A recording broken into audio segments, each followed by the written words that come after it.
Përshëndetje, jam Altaziri dhe tema për cilën do flasim sot është metabolizmi i lipideve dhe i proteinave. Përmbajtja e temës, metabolizmi i lipideve, tretja e yndyrave në sistemin tretës, beta oksidimi i acideve yndyrore, metabolizmi i proteinave, tretja dhe resorbimi i proteinave, metabolizmi i aminoacideve. Metabolizmi i lipideve apo yndyrave. Përbërësit kryesor të yndyrave janë alkoholi, gliceroli, kolesteroli e tjerë.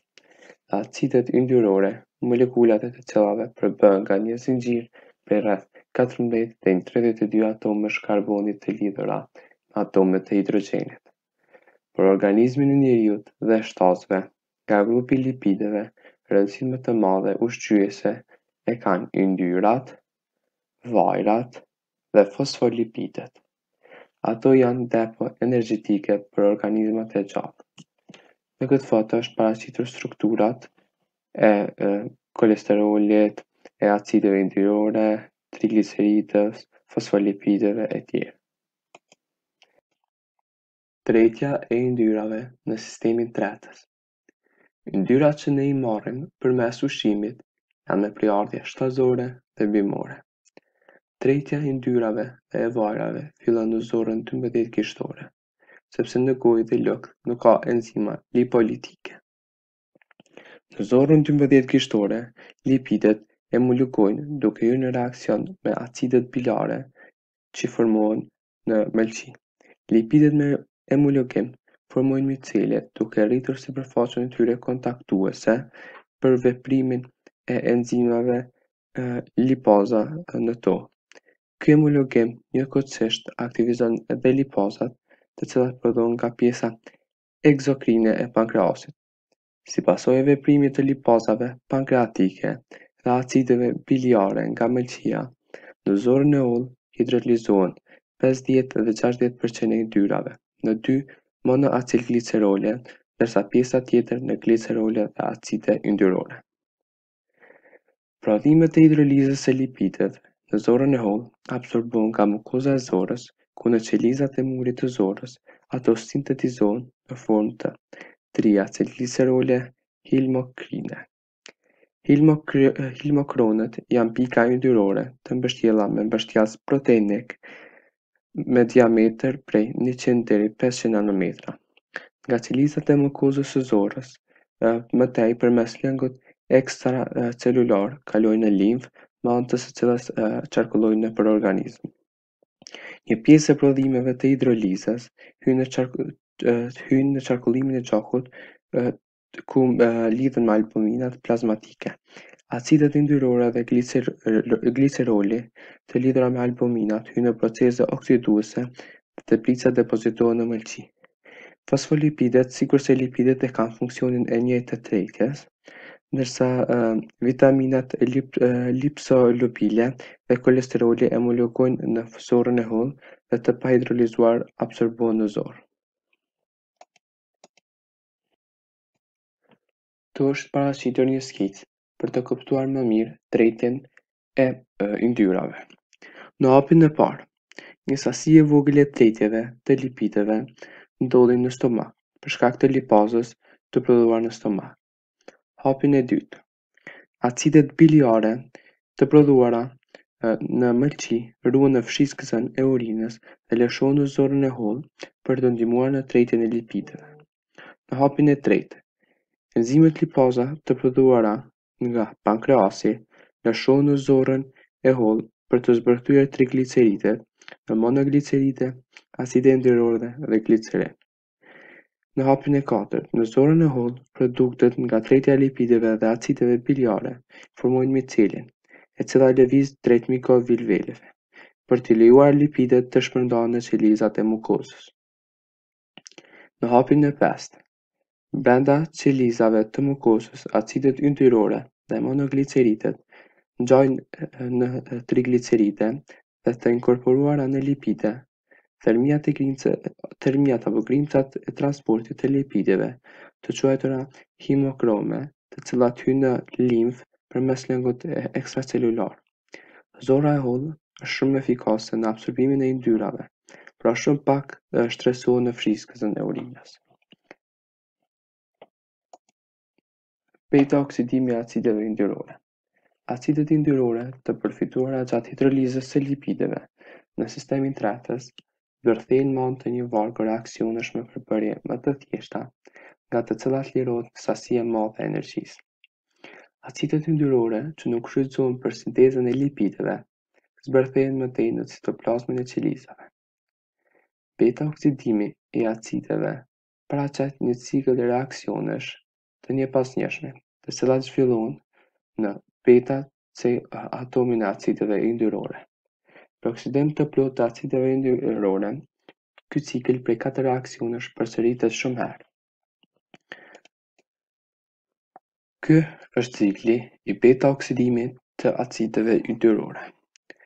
Lipid acetilkoenzima A hyn në një enzim që quhet dehidrogjenoza, ku i merr dy atome hidrogjen dhe kjo përbërje e lipid acetilkoenzimës A që ka pas hidrogjenin te karboni beta dhe hidrogjenin te karboni alfa, këto kanë mu hek prej strukturës saj dhe kanë me kalu në trans-enol-koenzima A. Kjo prap hyn në një enzim që quhet enol-koenzima A hidratazë, e cila i shtohet molekulat e ujit dhe kjo merr një hidrogjen te ky karboni, merr një oksigjen këtu dhe merr një hidrogjen duke krijuar CO2.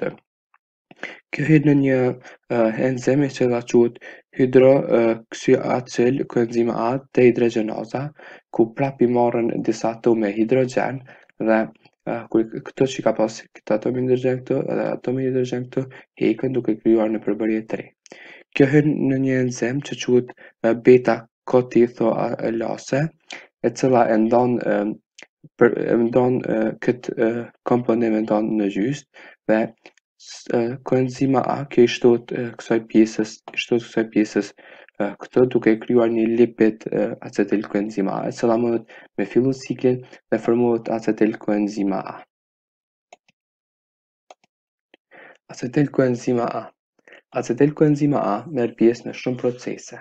Në mitokondri merr pjesë në ciklin e Krebsit dhe oksidohet në CO2, H2O dhe energji, që lirohet në formë të ATP-s. Merr pjesë në biosintezën e acideve yndyrore jo esenciale, që ndodhin në citoplazmën e qelizave dhe është e kundërt me beta-oksidimin. Nëse ndodhet në sasi të mëdha, nuk mund të shfrytëzohet, prodhohet trupa ketonik që shfrytëzohen për furnizimin e trurit dhe mëlçisë me energji, ndërsa teprizat eliminohen përmes urinës. Metabolizmi i proteinave. Proteinat janë përbërje kimike të rëndësishme në proceset biokimike.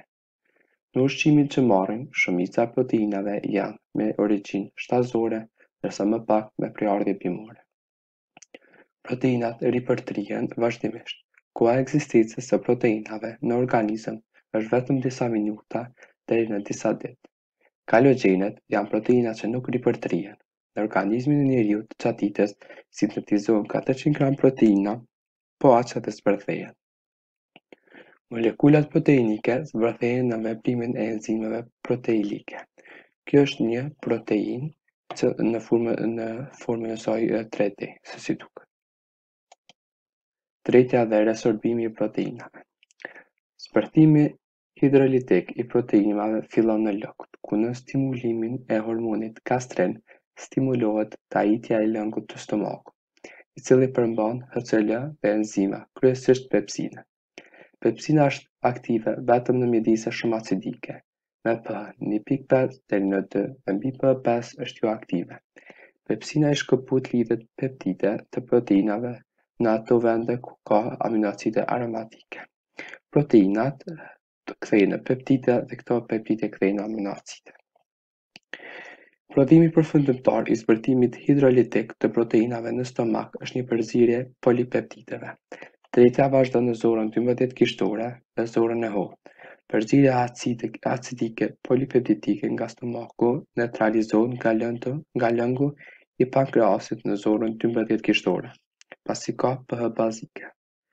Nga pankreasi, egzokrin, shpërthejnë 95% e polipeptideve deri në aminoacidet. Aminoacidet shërbesohen në murin e zorrës së hollë përmes celeve të saj, zorrëve dhe futet në gjak. Pastaj përmes venës porta arrin në mëqi. Këto aminoacide pastaj përdoren për një numër shumë të madh të proceseve anabolike.